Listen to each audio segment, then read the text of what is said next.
What's up everyone, Darcblade here with a quick information video, well not really quick in this case, for Monster Hunter Wilds regarding this week's limited bounties, event quests and patch update. There has been a new update introduced to the game, so we're going to cover that in this video rather than doing two separate videos. So this is for the week starting the 13th of August 2025, so let's jump into this. Now first of all we'll talk about the update, as that is the more interesting aspect that comes this week. The update is pretty much referred to as version 1.021, so it's a halfway update between Title Update 2 and Title Update 3. They're doing some bug fixes and bringing some features forward from Title Update 3 to this update. It's mainly aimed at giving us new endgame activities, as well as addressing weapon balance and performance issues. Now I won't be going into full details about the patch, as we'll either cover that in a separate video, or I can leave a link down in the description below for you to check out the full notes there. Now this update isn't the biggest, it's around 2 to 3 gigabytes depending on what system you're on. So what are the highlights of this update? Well, first of all, once you reach Hunter rank 100 or higher, tempered versions of the following 9 monsters will now appear as a potential 9-star hunt. These include Raidal, Ufduna, New Udra, Jindahad, Gormagara, Arkfeld, Mizuzune, Lagaikros and Seregios. 9-star monsters are supposed to give us an incredibly hard challenge, which I don't always agree with. Well, I do like a challenge, don't get me wrong, but there is another aspect tied to these 9-star monsters in the form of talisman farming, which is going to make these potentially annoying. The main issue I have with this is that even 8-starred monsters, their health pools were very large, shall we say, making some hunts feel quite a slog, especially if you're just hunting casually. Yeah, of course, if you're locked in and you're hyper-focused and you've learnt a monster in and out, it may not be as much of an issue, but for the average player, I'm a little bit concerned. That being said, for those of us who are looking for more of a challenge, then you'll have your answer right here. I assume as we upgrade our armor more, as well as new monsters are introduced with the game with further updates, these 9-star hunts may not feel as much of a slog anymore. But why would you want to do these monsters? Well, for completing 9 rank quests, you're rewarded with glowing stones. These can be appraised upon completion of a quest, yielding you talismans with random skill attributes. These can include both weapon and armor skills, so this can lead to more variety in builds, but it means that your builds are potentially locked behind RNG, which I'm not a fan of.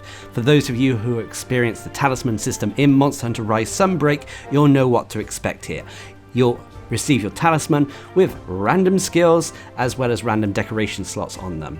Again, I'm not a big fan of this system in all honesty, and it could potentially hamper build videos going forward, unless I want to cave in and mod in the best possible talismans, which I don't really agree with doing. But that being said, what else is included in this update? Well, you can upgrade your armor even further now, which should help with those 9-star quests and make 8-star hunts feel a little bit easier. When it comes to appraising talismans as well, you can do this at the melding pot in Suja. The other big thing with this update is there's been a ton of balance adjustments to the weapons. On a whole, a lot of weapons have had their movement speeds increased, their evade windows increased, their damage increased, and more. I may cover all of these in a separate video later, or as I said, I'll leave a link down in the description below if you want to check it out. However, for me there are 2 weapons that got notable changes. First of all is the hunting horn, to which the hilt stab, which is the stab move what you do with the tip of the hunting horn after performing a note, it can be now used to prevent monsters from knocking you back. It almost works akin to the greatsword's tackle mechanic, giving the hunting horn a wonderful defensive move so long as you time your swings right. The other noticeable change comes with the dual blades. It has been given a new move when it comes to its focus strike attacks. When performing your focus strike turning tide, which is your R1, RB, your attacking wound attack, it can be now chained into an additional move by pressing triangle or Y, or by default right click on PC. This will allow the dual blades to target a single wound rather than Beyblading down the back of a monster. It's like the drill attack that was in Monster Hunter Rise Sunbreak. This stops the dual blades from stealing all of the wounds, allowing it to be more friendly when it comes to group play. Now those are the 2 real highlights of the adjustments with the weapons. Like I said, apart from that, most of the other weapons have had a ton of changes to them in regards to damage scaling, moves chaining into one another, knockback resistances and more. But let's move away from the patch and talk about this week's limited bounties and event quests. Now, as always, you can find your limited bounties at the Courier Palico found at the support desk or in your menus. This week we have the following. First of all is to complete 5 quests ranked 1 star or higher, so it means basically any quest. And for doing so, you'll get some Armor Sphere Plus.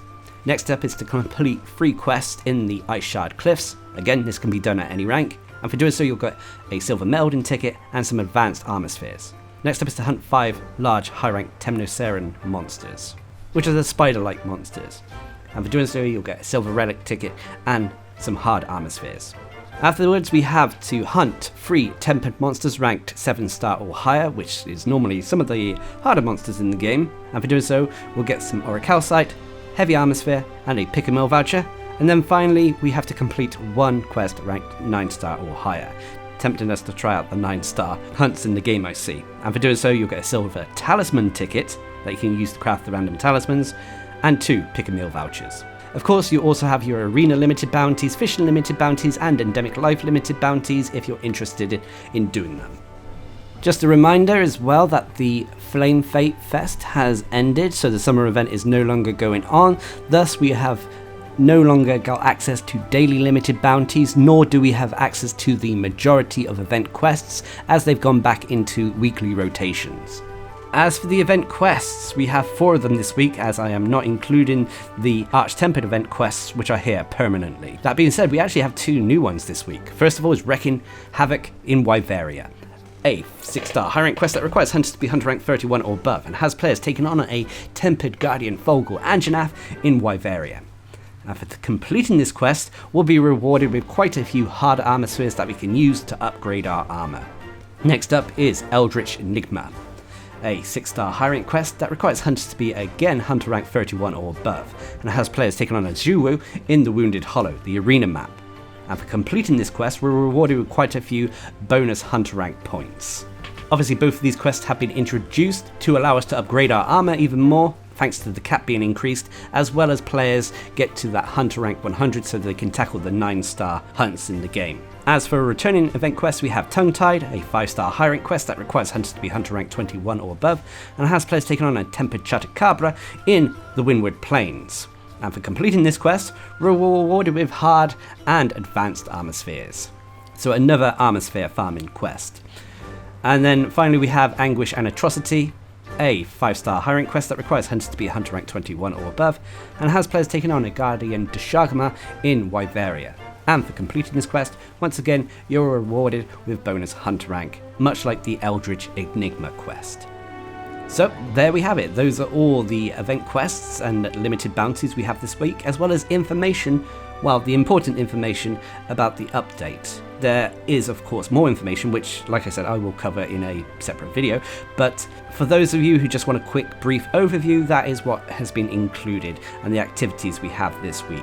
I do have reservations when it comes to the 9-star hunts, as well as the random aspect of the talismans, but in regards to the weapon balance, I'm glad to see that they're still adjusting the weapons slightly. But what are your thoughts? Please leave a comment down below, and until next time, I've been Darcblade, bringing you this week's limited bounties and event quest and update information for Monster Hunter Wilds. I hope you enjoyed the video, thanks for watching, subscribe and like for more.